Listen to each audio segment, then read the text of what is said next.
안녕하세요. 이장훈 노무사입니다. 자, 34회 노동법 2 기출해설 진행하도록 하겠습니다. 자, 먼저 우리 1교시는 우리가 지난 회차 때 끝냈고요.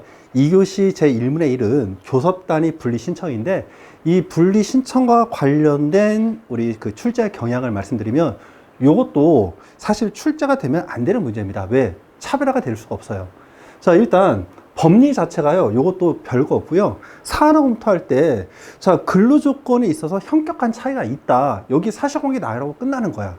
그러니까 이 부분도 사실상 실체적인 어떤 법리를 다투는 게 아니고 절차적인 법리를 다투는 거기 때문에 사안 검토에 우리가 정말 차별할 수 있는 문장을 녹여쓸 수가 없어요. 그러니까 이런 것들은 사실상 내면 안 되는 문제에 해당합니다. 자, 이것도 제 교재를 보시면요, 여기 교섭단위 분리와 관련해가지고 관련된 법리는 다 녹여져 있습니다. 그래서 여기 좀 글씨는 작지만 결정 절차를 보시면요, 이게 판례 문장이거든요. 네, 이게 판례 문장. 그래서 교섭 단위를 분리할 필요가 있다고 인정되는 경우가 언제냐? 요 부분. 요거 하나를 가지고서 25점짜리 문제를 만든다? 제가 볼 때는 그러면 안 된다고 판단이 됩니다. 그래서 간단한 법리를 다시 한번 보시면요, 목차는 일단 항상 법은요, 원칙이 있으면 예외가 있습니다. 우리가 짝짝꿍으로 가는 거야. 교섭 단위 분리는 예외죠. 원칙은요, 교섭 단위를 하나로 만드는 거죠. 참고 단위랍니다. 그래서 참고 단위라 절차와 교섭 단위 분리, 이 부분을 우리가 정리를 하시고, 이게 원칙이거든요. 이거는 그냥 법조문만 쓰시면 되는 거지. 그리고 참고 단위라 절차가 왜 필요한지, 입법 취지. 그리고 나서 이제 교섭 단위 분리로 넘어가셔서 이 의의는요, 그냥 법조문. 자, 신청 절차 법조문. 그리고 결정 절차에서 이제 판례, 이제 그 한 단락 있는 거, 요걸 가지고서 25점짜리 문제를 만든다? 제가 볼 때는요, 별로 고민 안 하고 그냥 문제 막 낸 거예요. 이러면 절대 안 됩니다. 자, 그래서 논점 정리를 보시면요, 논점 잡을 게 없어. 보시면은 일단 교섭 단위 분리 신청을 했으니까 교섭 단위 분리 신청이 인정되려면요, 교섭 단위를 분리할 필요성이 있는지를 봐야 되고요. 교섭 단위 필요성이 분리 필요성이 인정되려면 이제 직종 간에 있어가지고, 즉 사무직과 생산직 간에 현격한 근로조건들의 차이가 있다라면 이게 인정되거든. 그러니까 이게 전부입니다. 이 앞에 거는. 요거는 그냥 질문이고요. 이해가 됐죠? 그러니까 이것도 어느 정도 공부가 되신 분들은 논점 정리해서 이제 우리가 누락될 점수는 없는 거예요. 자, 법리 보시면, 법리도 당황을 안 하면요, 법조문이 반절 이상이야. 그러니까 다 쓸 수 있어요. 일단 참고 단위라 절차 관련된 29조 제1항 쓰시고요. 그 다음에 이 참고 단위라 관련된 구성 단위, 교섭 단위. 그래서 하나소 또는 사업장으로 한다. 요 내용. 자, 그 다음에 교섭 단위 분리와 관련된 의도 역시 그냥 단순하게 법조문입니다. 그래서 노조법 29조 3 제2항과 관련해 가지고요, 여기 보시면 현격한 근로조건의 차이, 고용 형태, 교섭 관행 등을 고려해 봤을 때 교섭 단위를 분리할 필요성이 있는지 여부에 따라서 분리 여부를 결정하는 거죠. 이해가 되셨죠? 자, 그 다음에 보시면요, 신청 절차인데 이것도 이제 법조문. 그래서 교섭 단위 분리 신청은요, 참고 단위라 절차와 양립하지 않는댔죠. 그래서 교섭 요구 사실을 공고하기 전이나 또는 우리가 공고를 했다라면 교섭대표 노조가 결정된 날 이후에 교섭 단위 분리 신청을 할 수가 있다. 자, 이거는 설문에 있는 것과 연계가 되는 거기 때문에 이 부분도 우리가 법리로 구성을 하시면 도움이 되고요.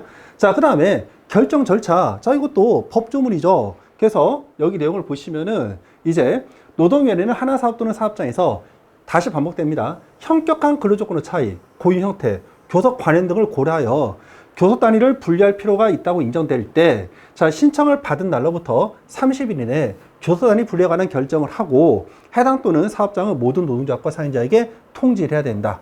자, 이 부분은요, 그 사례 문제를 풀 때 직접적인 관련은 없습니다. 그렇지만 판례가 나오는 그 근거가 되는 법령 규정이기 때문에 이 내용은 쓰시는 게 좋고요. 자, 그 다음에 메인은 이겁니다. 메인은 교섭 단위를 분리할 필요가 있다고 인정되는 경우가 언제인가. 그래서 내용을 본다라면 현격한 근로조건의 차이, 또 교섭 고용 형태, 교섭 관행 등의 사정이 있다. 이거는 그냥 단순한 법조문이고, 이제 추가적인 내용은 이 부분입니다. 그래서 오히려 참고 단위라 절차를 강행을 하면 노노 간의 갈등이 야기될 수 있는 특별한 경우가 있다라면 이때는 교섭 단위를 분리하겠다. 그런 의미예요. 자, 그거를 좀 풀었으면 교섭대표 노조를 통하여서 교섭 창구를 단일화하는 것이 오히려 근로조건의 통일적인 형성을 통해서 안정적인 교섭 체계를 구축하고자 하는 교섭 창구 단일화 제도 취지에 부합하지 않는 결과를 초래하는 경우, 즉 노노 간의 갈등을 초래한다면 이건 하지 말아라. 이거 한 줄입니다. 요거 하나 때문에 25점짜리 문제를 낸다는 거는 정말로 제가 수험생 입장에서 너무나도 화가 날 것 같아요. 다만 법리부로 해서 보시면 판례가 이거 하나야. 앞에서 다 법률 규정이죠. 그래서 요 문제도 여러분들의 그 1교시에서 작업 중기권과 마찬가지로 당황하지 않고 법률 규정 좀 비벼 쓰시고 사안의 검토에 관련돼서 사실관계를 그냥 완전히 나열하지 말고요. 그걸 좀 여러분들이 함축적인 의미로 좀 축약해가지고 최종적인 법적 평가만 한다면 요것도 제가 볼 때는 한 10점 정도, 원점수 10점 정도가 나오고 표점으로 돌렸을 때 합격점에 근접할 수 있으리라 생각을 합니다. 자, 그래서 사안의 검토 보시면요. 자, 보세요. 법적 평가. 근로조건에 있어서 현격한 차이가 존재한다. 앞에 있는 거는 다 뭐야? 앞에 있는 거는 설문에 있는 내용이죠. 자, 그 다음에 추가적인 건데요. 우리가 그 직종별로 따라가지고 우리가 교섭을 할 때 요구하는 사항이 달랐었죠. 그래서 여기 내용을 보시면은 취업규칙 별도로 작성되어 있다. 또 채용 조건이나 절차 등 인사 노무 관리상의 차이가 존재하고 직군간의 인사 교류도 매우 드물었다. 자, 그 다음에 이 경력군과 관련해가지고 생산직에게만 지급하도록 규정을 하였다. 자, A지회는 사무직에 반대하는 임금 피크제는 관심이 없었다. 자, 이런 것들을 다 묶어가지고 우리가 생산직과 사무직에 따른 고용 형태상의 차이가 크고 또 교섭 대상에 대한 관심이 서로 다르다. 자, 이런 점들을 비춰봤을 때 우리가 별도로 분리된 교섭 단위에 의해서 단체 교섭권을 행사하는 것을 정당할 만한 사정이 존재한다고 평가를 하고 있고요. 자, 이로 인해서 우리가 판례 법리를 최종적으로 인용해서 법적 평가를 하는 겁니다. 그래서 이거를 만일에 창구 단일화 절차를 진행한다라면, 그래서 교섭 단위 분리 결정을 인정하지 않는다라면 오히려 생산직과 사무직 간의 노노 갈등을 유발할 수 있다. 그렇기 때문에 이때는 분리 신청을 인정해야 된다. 그 내용만 추가하시면 됩니다. 그래서 여기 보시면은 자, 오히려 산별노조 A지회가 교섭대표 노동자로서 사무직 근로자들을 계속 대표하도록 하여 하는 것이 오히려 노동조합 간의 갈등을 유발한다. 즉 노노 간의 갈등을 유발한다. 요거를 쓰시면 되는 거죠. 자, 이런 거는 근로조건의 통일적인 형성을 통해서 안정적인 교섭 체계를 구축하고자 하는 교섭창구 단일화 제도 취지에 부합하지 않는 결과를 초래하기 때문이다. 이런 식으로 쓰시면 되는 거죠. 그래서 분리 필요성이 인정된다. 그래서 여기 내용을 보시면요. 제가 뭐 막 지어낸 거 없습니다. 보시면 다 설문이야. 그리고 이 설문들을 우리가 병렬적으로 착착착착 답을 쌓고 거기에 좀 멋들어지게 법적 표현만 쓰시면 되는 거죠. 그러니까 사안의 검토도요. 당황만 안 나르면 누구나 쓸 수 있는 내용입니다. 법조문이 있기 때문에. 그래서 결론도 간단합니다. 일단 노동위원회는 A 회사 사무직 노동조합의 교섭단위 분리 신청을 인정을 해야 된다. 왜? 근로조건에 있어서 현격한 차이가 존재하기 때문에 한 이 정도만 쓰셔도 합격할 수 있는 그 답안지가 될 것으로 평가를 하고 있습니다. 그 다음에 2교시의 1문의 1을 보시면요. 분의 구제 신청 기간 시 계속되는 행위 되어 있는데, 자, 이 부분은 제가 그 간단한 총평을 해설해서 말씀드린 것처럼요. 문제점, 제일 큰 문제점은 속보본이 4월 달에 나왔고요. 공모본은 6월 달에 나왔는데 이거를 출제를 했다는 거죠. 다만 이 문제는 그래도 조금은 비벼쓸 수 있었다. 아주 조금은. 이해가 되셨죠? 근데 그 부분이 아마 수험생들 입장에서 실무에 근무하시는 분들이라던가 이런 분들이 있어서 자발적으로 뭐 판례가 나는 이 판례가 좀 눈에 띄네 이렇게 보면 모를까, 이걸 현실적으로 찾아가지고 우리가 본다? 그건 좀 어려울 것 같아요. 물론 저도 해당 문제에 관한 주제는요 최신 판례에서 다루긴 했습니다. 다만 이거 꼭 보세요, 이거 모의고사로 나옵니다, 뭐 이렇게는 못했지. 모의고사로 우리가 낼 수 있는 시간적인 갭도 없었습니다. 그래서 면피성 발언이긴 한데 이런 식으로 이제 그 3기 끝날 때 최신 판례로 해가지고 우리가 그 여러분들에게 수업을 진행한 바는 있습니다. 자, 목차 관련해가지고요. 여기 보시면은 계속되는 행위. 자, 그리고 여기 2번과 3번. 요걸 하나 더 하고 넘어가야겠다. 요 문제점, 이 문제의 좀 문제점은 뭐냐면요. 일단 사실관계 여러분들이 다 아신다는 전제에서 제가 정리를 하면은 원래의 판례는요. 해당 근로자가 노조 활동을 좀 하고 있습니다. 예를 들어서. 자, 그런데 이 사람이 지금 단순한 1년이 아니라 한 3, 4년 정도를 인사고과를 매번 저평가를 받아요. 저평가를 받아가지고 3, 4년 동안 매년 임금을 작게 받아요. 이해가 되셨죠? 근데 이 사람이 주장은 뭐냐면요. 인사평가에서 하위평가를 받은 게 내가 노조 활동을 한 것을 이유로 한 불이익 처분이다. 그래서 거기에 대한 분의 구제 신청을 하고요. 그 다음에 임금이 감액된 거에 대해서는요, 분의 신청을 안 합니다. 그리고 이제 우리가 인사 하위평가에 대한 불이익 처분과 그 다음에 내가 받지 못한 임금을 달라. 이렇게 주장한 거죠. 그래서 원심에서는 이 제척기간을 어떻게 평가했냐 하면 임금 청구와 관련돼서는 분의로 신청을 안 했으니까 논외. 그럼 이제 뭐냐? 분의와 관련해 가지고요. 하위 인사평가를 한 거는 한 번 일회성이죠.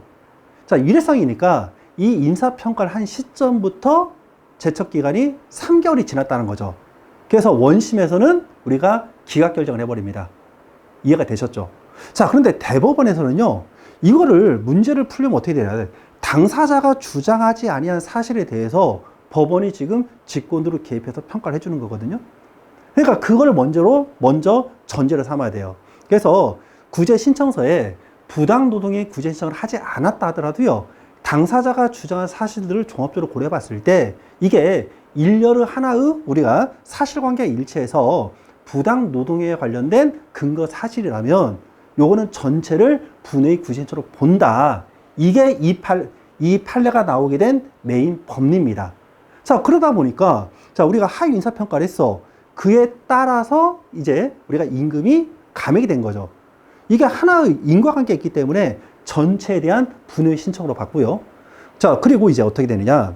임금이 우리가 전년도 인사평가를 해서 당연도에 연봉액이 정해지는 거죠.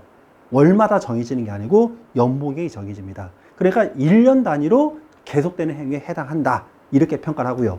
자, 그 다음에 우리가 해가 또 바뀌잖아요. 수년에 걸쳤어. 그러면 이 수년간에 우리가 계속되는 행위를 보려면 어떠한 판단 기준이 필요할 것인가. 거기까지 가는 겁니다. 근데 여기서는요, 우리가 앞대가리, 뒷다리 빼고 가운데 토막만 출제를 한 거죠. 그러니까 이 부분을 답안지를 구성하기가 좀 애매해요. 이해가 되셨죠? 그래서 저의 경우에는 세 번째 꼭지는 빼고요. 첫 번째 꼭지와 두 번째 꼭지를 써서 답안지 구성을 했습니다. 그래서 여기 내용 보시면 계속되는 행위에 대한 개념. 이건 이제 의의죠. 개념. 그리고 이제 구체적 사실에서 적용되는 판단 기준. 그리고 요 부분이 굉장히 중요했던 차별되는 부분인데 이거를 쓰신 분들은 아마 없을 거예요. 요거는 이제 최신 판례를 보신 분들은 기억을 더듬어서 어느 정도 썼을 수도 있습니다. 그래서 이제 법리를 보시면요. 논점 정리를 보시면 사실관계 치시고 지금 첫 번째 논점은 뭐냐면 이제 아까 말한 것처럼 구제 신청서에 기재되지 아니한 사실도 법적 평가를 할 수 있을 것인가 관련된 내용입니다. 그래서 비록 갑이 임금상 불이익 자체를 부당 노동행위라고 특정하지 않았다 하더라도 부당 노동행위를 구성하는 구체적 사실을 주장하고 있는 경우에 부당 노동에 대한 구제도 신청할 수 있다고 볼 수 있는지 문제가 된다. 원심은요, 양자를 분리했어요. 그래서 제척기간이 도과됐다고 본 거고요. 대법원은 이거를 합쳐버린 겁니다. 자, 그 다음에 요게 이제 여러분들이 그래도 좀 쓸 수 있는 부분이죠. A회사의 22년 하위평가를 인하여 23년 기본급이 5% 감액이 되었는 바 A회사의 갑에 대한 하위 인사 고가 부여가 같은 단위 기간에 대한 임금 지급과 하나의 계속되는 행위를 구성할 수 있는지 문제가 된다. 그래서 요 부분도 굉장히 좀 어려운 부분이죠, 솔직히. 그래서 법리를 보시면은 의의는 여러분들 다 아시는 노조법 82조 제2항 이거는 다 쓰셨을 것으로 기대를 하고 있고요. 그 다음에 계속되는 행위인데 이 부분은 여러분들이 판례를 모르면 쓸 수가 없죠.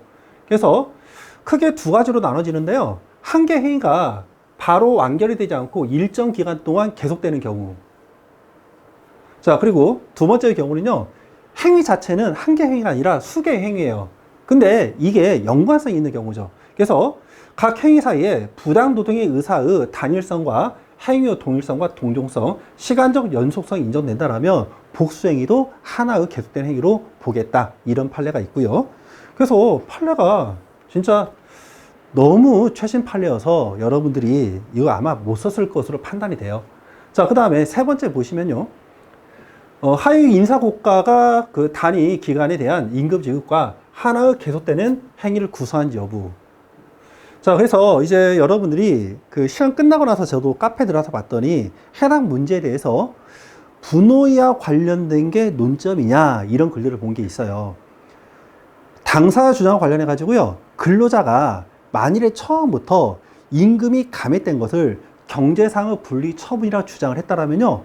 당연히 분호에 대한 판단을 하셔야 돼요.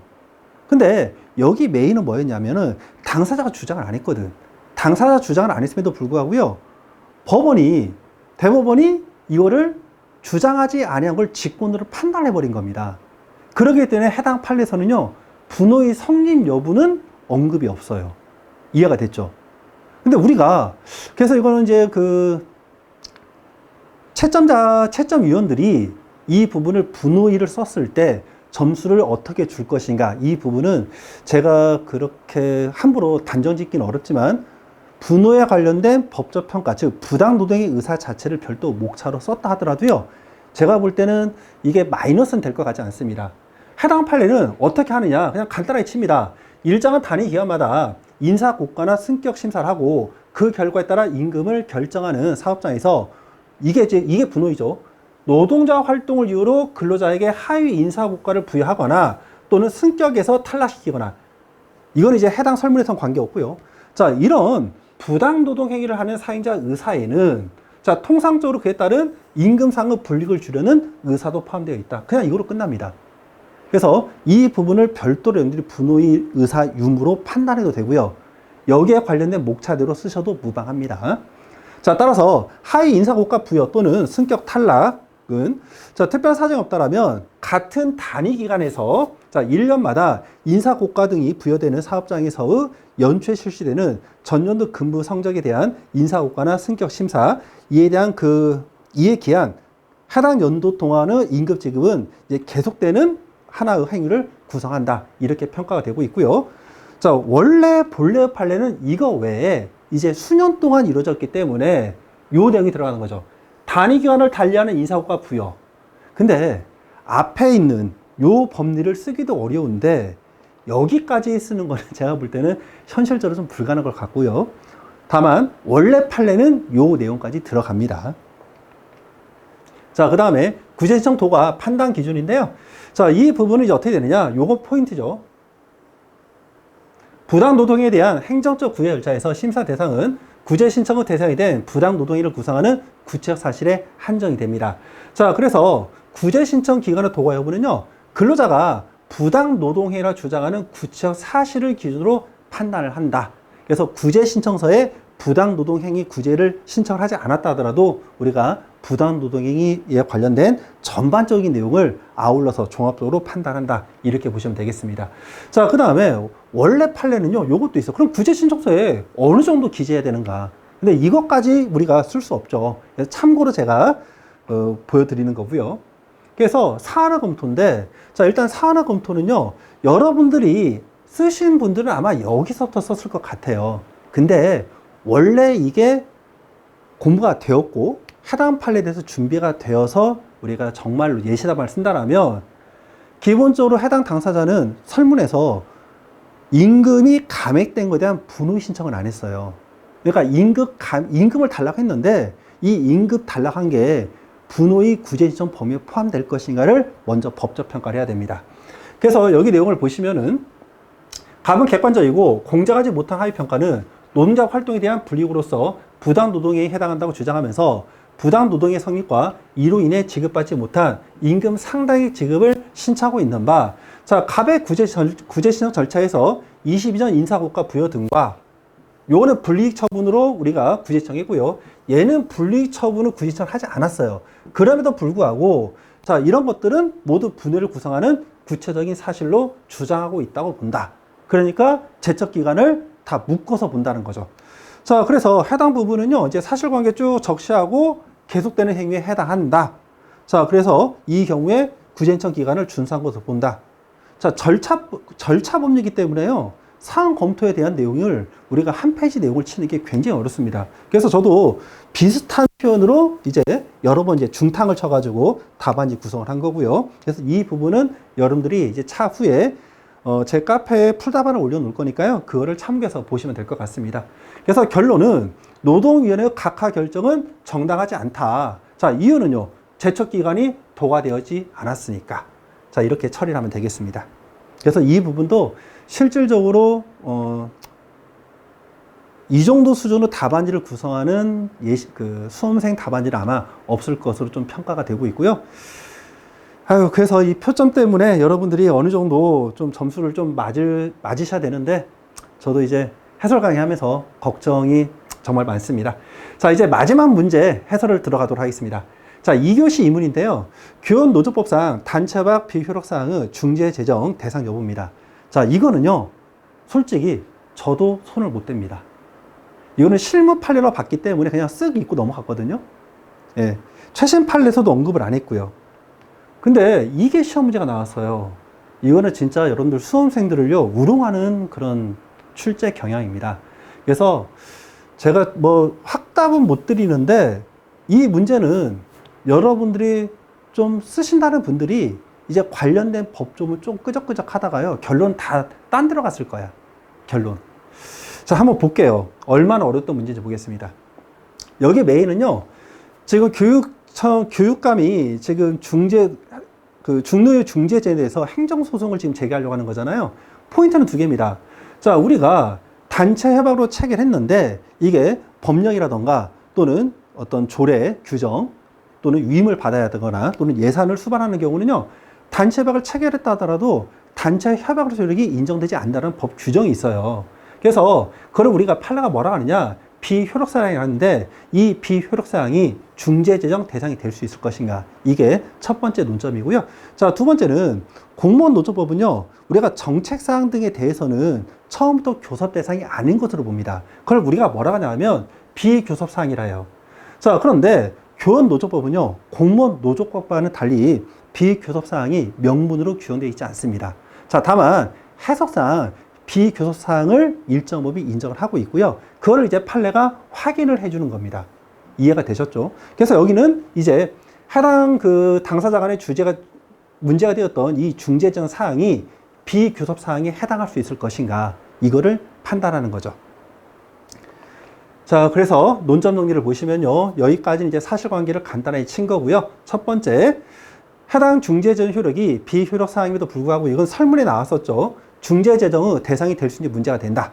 자, 그 다음에 두 번째는 교원노조법은 공무원 노조법과는 달리 비교섭사항을 명문으로 규정하고 있지 않아요. 자, 그 결과 해당 중재재정이 비광역시 교육청의 교육 정책에 관한 결정에 관한 사항이나 기관의 관리 또는 운영에 관한 사항으로서 이 비광역시 교육청의 본질적이고 근본적인 권한을 침해하는 내용인지, 즉 위법한 내용인지 또는 월권인 내용인지, 만일에 위법이나 월권이라면 행정소송으로 불복할 수가 있거든요. 그래서 이거를 이제 논점으로 잡은 건데 굉장히 어려웠던 문제입니다. 자, 그래서 여러분들이 조금 썼다. 그 내용은요, 교원노조법 법조문에 있으니까 한 이 정도 쓰겠죠. 자, 중노위 경우에는 중앙노동위가 제시한 교정안을 당사자가 어느 한쪽에 거부한 경우에 이제 중재를 개시할 수 있다. 자, 그리고 이 중재제도 취지는 이제 여러분들이 제가 좀 말을 만들어서 좀 지은 내용입니다. 그래서 넘어가시고. 자, 그 다음에 요것도 이제 법조문이죠. 불복 절차. 교원노조법 제12조 제1항. 요거는 법조문에 있는 내용이니까 시간이 되셨던 분들은 이 정도는 썼을 것으로 보고요. 그 다음에 위법 월권. 요 부분도 기본적으로 우리가 중재제도의 불복에 관한 대부분의 수험서에 있는 내용입니다. 그래서 절차가 위법하거나 내용 위법한 경우, 또는 당사자 사이에 분쟁 대상이 되지 않는 사항이나 정당한 이유 없이 당사자는 분쟁 범위를 벗어나는 부분에 대한 중재재정, 이걸 우리가 월권이라 하죠. 자, 단순히 중재재정에 대해서 불합리하다는 내용만으로 우리가 불복은 허용되지 않는다. 요 정도는 우리가 그래도 공부가 되신 분들은 기억을 더듬어서 쓸 수는 있습니다. 자, 그런데요, 요거 못 쓰죠. 솔직히 말하면요, 저도 판례 대충 보고 나가지고 시험 끝나고 나서 판례 찾아보고 나서 답을 찾았거든요. 어렵더라고요. 그래서 이건 뭐냐 하면 우리가 비효력사항에 대해서는 우리가 기본적으로 이행 노력 의무가 있잖아요. 이행 노력 의무가 있고 중재재정은 단체법과 동일한 효력이 인정이 됩니다. 그 결과 우리가 비효력사항이라 하더라도 중재재정 대상으로 삼을 수 있다. 그러니까 중재재정했어. 단체 협약이야. 단체별로 체결했죠. 자, 다만 이게 비효력사항이라면 단체 협약으로서 효력은 인정되지 않지만 최소한 이행되도록 노력할 의무까지는 인정이 된다는 거죠. 그러니까 중재재정 대상으로 삼을 수가 있대요. 결론이 반대로 가는 분들이 굉장히 많을 것으로 판단이 되고 있고요. 자, 요거는 더 심하죠. 비교섭사항 범위. 자, 그래서 공무원 노조법은 법령으로 비교섭사항을 명문으로 규정하고 있는데 교원 노조법은 이러한 규정이 없기 때문에 원칙적으로 비교섭사항에 대한 적용 내용은 없다. 자, 이렇게 보시고요. 자, 다만 이제 여기 보시면은 예외적으로 인정되는 부분이 교육과정 등 정책 결정에 관한 사항, 그리고 교육기관, 행정기관의 관리 운영에 관한 사항. 자, 이런 사항으로서 국민의 교육받을 권리 보장을 위한 교육기관 또는 행정기관의 본질적이고 근본적인 권한을 만일에 침해, 제한하는 내용이라면 이때는 위법하다. 요 내용입니다. 그래서 이 부분을 과연 우리가 시험장에 있는 수험생들 중에 몇 프로도 아닙니다. 몇 명이나 이걸 쓸 수 있을까? 다시 한번 좀 화가 나고요. 그래서 이거를 이제 판단 기준이 이게 있는데, 자, 해당 근로조건의 내용과 성격, 또 국민의 교육받을 권리에 미치는 영향, 또 사인자 측에 부과되고 있는 부담의 정도. 실제로 사안 검토는요, 판례에서 요걸 가지고 판단합니다. 요걸 가지고. 그래서 사안 검토를 보시면 이제 둘로 나눠가지고요. 중재정 대상 여부, 그 다음에 비교섭사항 해당 여부, 이렇게 나눴는데, 이것도 제가 일반론으로 말씀드린 것처럼 절차 법리이기 때문에요. 사안 검토하기가 굉장히 어려워요. 그냥, 야, 이건 이거야, 이건 저거야. 그냥 그렇게 끝납니다. 자, 그래서 여기까지는 이제 설문 있는 내용이고, 자, 중재재정 제8조, 제9조는요, 비록 여기 보시면은 조례에 규정이 돼야 돼요, 조례에. 그러니까 비효력사항이라는 거죠. 자, 그렇다 하더라도 이제 구체적 사실관계를 대입해서 이 비관시 교육감은 그 내용이 이행될 수 있도록 성실하게 노력할 의무가 존재하며 해당 중재재정은 단체법과 동일한 효력이 인정되는 바 비효력사항인 중재재정 8조 9조를 하더라도 중재재정 대상이 될 수가 있다. 그러니까 법리랑 거의 유사하게 사안 검토가 이룰 수밖에 없어요. 자, 그 다음에 비교섭사항 해당 여부인데, 자, 여기 먼저 제8조 내용은요, 유치원 운영 시간입니다. 자, 이거는 근로시간과 직접적인 관련이 있는 거죠. 자, 그 다음에 9조 학생의 출결 관리 관련 서류 제출 범위와 관련된 이 처리 절차. 이거는요, 업무량과 관련이 있는 거죠. 그렇기 때문에 교원의 근로조건에 해당합니다. 자, 그러면 이런 내용이 이제 그 교육청의 어떤 행정적인 업무, 근본적인 권리를 침해하고 있을 것인가, 이걸 판단하는데, 여기 보시면은 비록 비광역시 교육청의 관리 운영에 관한 사항이에요. 자, 그렇지만 해당 조항들이, 중재의 조항들이 국민의 교육받을 권리에 미친 영향은 거의 없고요. 또 비광역시 교육감이라던가 또는 교육청의 안대나 노력 의무만을 부과한 것이기 때문에 해당 기관들에게 부여되고 있는 부담의 정도가 크지 않다. 그렇기 때문에 이 중재정이 비교섭사항이 아니다. 이렇게 보는 거죠. 그래서 이 경우에 중앙노동위원회의 어떤 중재정이 위법하거나 월권에 의한 것이라고 볼 수가 없다. 그래서 행정소송은 이유가 없다. 그래서 이제 기각되는 그런 판단이 이루어지고 있습니다.